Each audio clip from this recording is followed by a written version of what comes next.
Imagine holding a book that was never meant to be read by ordinary eyes, a book so ancient, so charged with forgotten knowledge, that simply opening it shifts something in your mind, like dust shaking loose from the corners of your soul. This book does not begin with "once upon a time." It begins with a question that has haunted humanity for thousands of years. What happens when we die? You may have asked this yourself, in silence, in fear, or in the quiet hours of grief. You may have wondered if death is an end, a transition, or something beyond comprehension. But what if the answers were already written? Not in modern science or dogma, but encoded in symbols, metaphors, and forgotten languages. This mysterious book exists, and in its pages, death is not seen as an end, but as a doorway, one that every being eventually passes through. The book tells of a journey, a sequence, a process that unfolds the moment the last breath leaves the body, and according to its account, what follows is not chaos, but structure, not a void, but awareness. In the coming minutes, we will explore what this book reveals in detail, about the separation of the soul from the body, the stages it undergoes, and the forces it encounters along the way, not through superstition, but through the eyes of ancient wisdom, and through patterns that echo across civilizations. The book speaks of the moment of death not as a collapse, but as a release. Like steam rising from still water, it describes the soul slowly detaching from the physical shell, confused at first, weightless, suspended between realms. There is no immediate tunnel, no bright light. That comes later. At first, there is disorientation. The soul hovers near the body, still entangled in the vibrations of the material world. The book says that many remain here, attached, wandering, unwilling to let go. They are drawn to what they knew, people, places, unfinished emotions. But then something happens, a shift, a subtle pull, as if something is calling from beyond the veil. Ancient texts describe this as the summoning of the self, where the deeper layers of consciousness begin to awaken. The soul realizes it is no longer bound by time, by pain, by breath. Here, the first of many gates appears, not physical gates, but vibrational thresholds. And what determines the path ahead is not judgment from an external God, but the internal state of the soul itself, its frequency, its weight, its beliefs. The book suggests that the afterlife is not the same for all. There is no single road. There are infinite planes, infinite variations of the beyond, all shaped by the energetic imprint the soul carries upon departure. And this, it says, is why life matters so deeply, because what you carry within you, your fears, your love, your regrets, they do not vanish with death. They become the landscape you wake up in. As the soul crosses the first threshold, it enters what the book calls the reflection phase. Here, time bends, or perhaps disappears altogether. The soul does not move forward in a straight line, but spirals inward, through memory, through emotion. This phase is not a judgment imposed by some divine being. It is self-generated. The soul sees, not just what it did, but what it caused. Every word spoken in anger, every act of kindness, every ignored opportunity to love. These moments do not replay like a movie. They are felt, fully, vividly, from the inside out.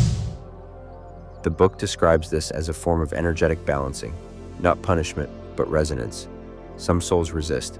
They recoil from what they see, clinging to identity, to denial. Others surrender, allowing the process to dissolve attachments and open the gates to higher planes.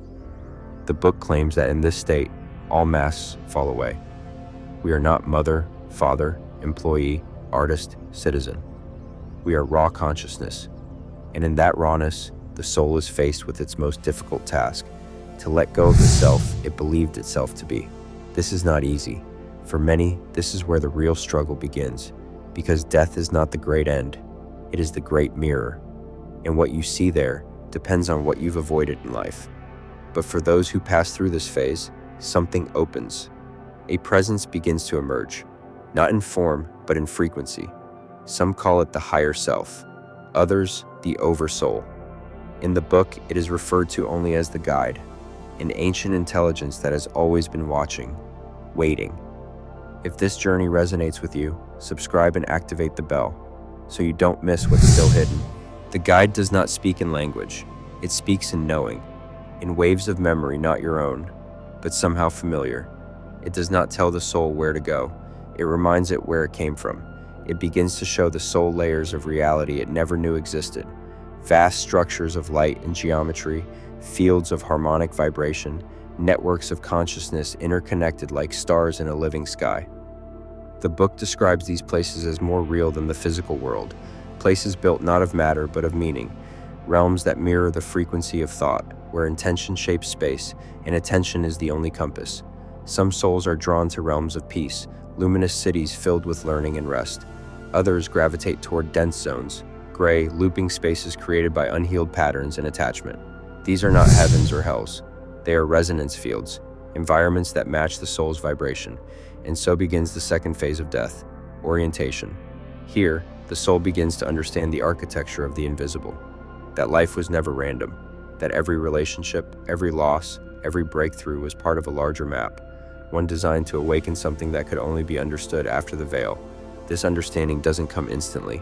It comes in waves, through symbols, through feeling, through the direct experience of what the book calls the echo, the soul's own life, seen from above, from beyond, from within. And in this place, many choose to stay, to rest, to recover, to remember.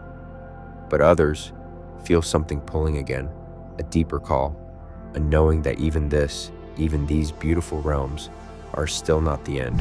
The call is subtle. It does not demand. It invites. And only those who are ready to leave behind everything, even identity, even light, can follow it. The book refers to this final passage as the crossing. Not a crossing of distance, but of essence. It is the moment when the soul, having released the roles, the stories, and even the comfort of the afterrealms, begins to dissolve into something greater. Here, language breaks down. There are no names, no forms, only frequency, pure, unmolded presence. The crossing is not mandatory. Many souls choose to remain in the realms where learning and connection continue.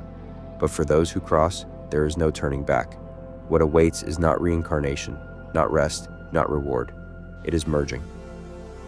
The book describes this state as the reabsorption into source, the place where all fragments return, where all questions fade, where time, identity, and even the idea of a soul disappear into the field of total unity.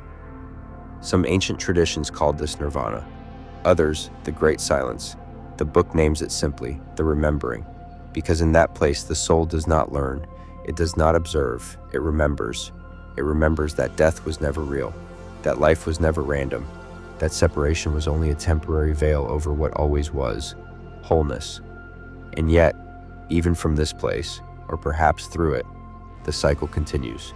New lives emerge, new stories unfold, not out of lack, but out of creative overflow. Existence breathes itself forward, and the soul, no longer seeking, becomes part of the breath. And so the book closes, not with an answer, but with a silence, not with a conclusion, but with a return. What happens when we die? According to this ancient manuscript, we wake up, not in a place, but in a state, not in the sky, but in the self. Death, as the book reveals, is not the opposite of life. It is its continuation in another form, a recalibration of awareness, a return to the fabric that holds all stories, all dreams, all realities together. What we call dying is, in truth, a process of remembering what we are beyond skin and name, beyond fear and form.